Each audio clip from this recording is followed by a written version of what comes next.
Hi. This week has been pretty boring, but I'll tell you what's happened anyway.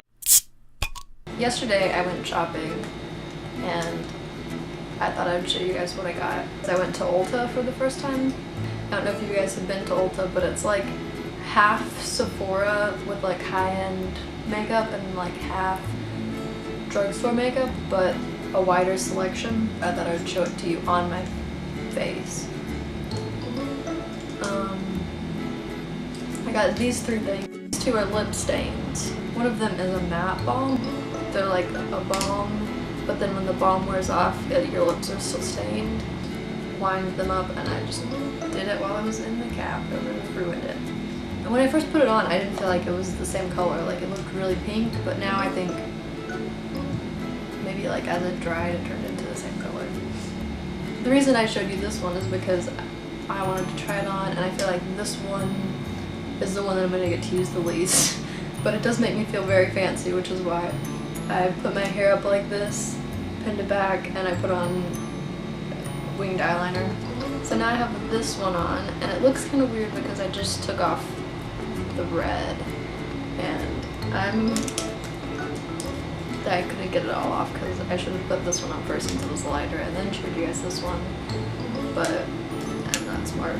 So this one is what this one looks like underneath this, and this is the pink one. So those are those. I also got this, which I think actually might be too dark, even though it's the same brand. It's the foundation I had in the same shade. This is tinted moisturizer, and it makes me look kind of orange. I don't know how I feel about this. And then I got the cheapest mascara in the world that I'm pretty sure you guys probably all used. That's what I got from Ulta because I can't help shopping. Last night my mom and Megan came because Megan had an interview today at State this morning really early, and so they came and stayed the night. And so I did not sleep well at all last night. I didn't even think about going to bed until midnight, and then I crawled into bed finally because we had to get a printer for Megan to print off her artwork to take with her to the interview. And so then I crawled into bed at midnight, and then I finally fell asleep, and I woke up so many times because Megan was tossing and turning. And then my mom gets up at like 6:30, and Megan gets up at 6:30 to get ready. And I was so tired this morning and so grumpy, and I was like, just stop talking. And I felt like they were gonna break my computer because I just hear like all this noise, like trying to get stuff printed, like slamming on my computer. But I don't think they broke it. So anyway, this morning I had to go show them where the campus was, and Megan was like freaking out. Ever since last night, she's been so grumpy because she's like worried about it, you know? And so then she was like, there are so many signs, why do I have to go? There's so many signs, where everything's going wrong, I just shouldn't go. But she went this morning, and I felt really bad for her because she gets there and she goes to check in and she tells them her name, and they're like, I don't see your name here. And then they call the lady who's over it, and she's like, oh yeah, here's your name. I don't know why it's not on this list. And she's like, oh, it's because you're art and design. You applied for art design. You didn't apply for architecture. And Megan was like, no, I know I applied for architecture. And she's like, no, you applied for art design. So we can have you do an interview, come back later for this interview, but you have to go to your interview for art and design. And we can't guarantee that we'll be able to give you a spot in the architecture program because we haven't seen your portfolio. We don't know. We can't make any guarantees. And so Megan had to go to the other interview, and when she was walking there, she just started crying, and I felt so bad. So I texted her after work, and I asked her how things went, and she goes, it didn't go that well. And I said, really, neither of them? And she said, I didn't go to the second one. And I said, why not? And she said, Kudu did really bad on the first one, and the woman said that I probably couldn't switch majors. And I said, Kudu, and which woman? And she said, you know, that's not what I meant. So I still don't know she didn't tell me what she meant by Kudu, but, and she said the admissions administrator or whatever.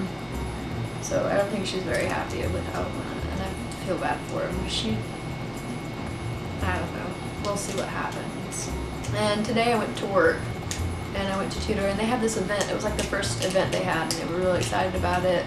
And there were so many tutors there, and people were supposed to come during like there were different sessions for different subjects, and it was supposed to be like a group tutoring session, so there were supposed to be more people who needed to be tutored than there were tutors, and there were more tutors than there were people who needed to be tutored. Like one tutor just sat in the back and did his homework the whole time. There were multiple tutors for one person. Like me and this one other guy were tutoring one person. But it went okay, and I got free pizza and a free donut. So that, like, I got breakfast and dinner and lunch. So that's a plus. And then I also have to tell you guys about the Frank situation. Thursday night, he calls me at like 10:30 and he's like, do you still want Mal back? And I was like, yeah, I do. And he's like, well, I'm gonna help you. There's this law about pet ownership, and so I'll just tell Thea about that and I'm gonna help you. And I was like, why don't you just tell her the truth? She said she would listen to whatever you said and she would go along with it. And he was like, just whatever, this is what I'm doing, don't question me. And then he calls later and he's like, this is awkward, but can you pick me up from the bus stop because I missed my bus? It was like 11 o'clock. I was in bed in my pajamas. Like the lights were off. I was literally getting in the bed to go sleep. And so I was like, yeah, whatever, I can. Because I figured I would be the last person who would be calling.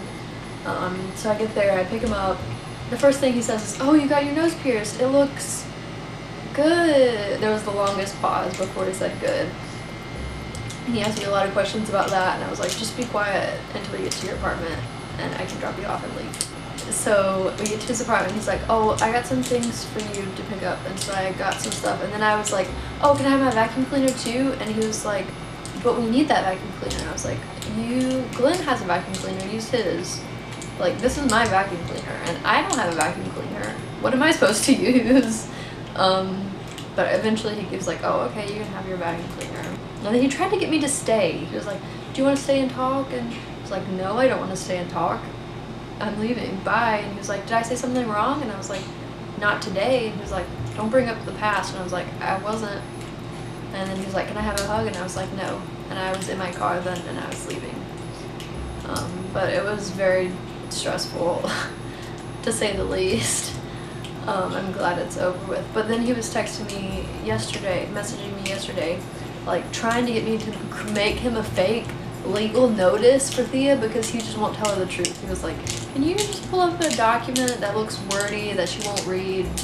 I was like, just tell her the truth. I'm not like, because she's threatening to like call her lawyer and like, just tell her the truth. She told me that she would listen to whatever you said and go along with it. So just tell her the truth, but I don't know if that's gonna happen. That's all I got. Bye.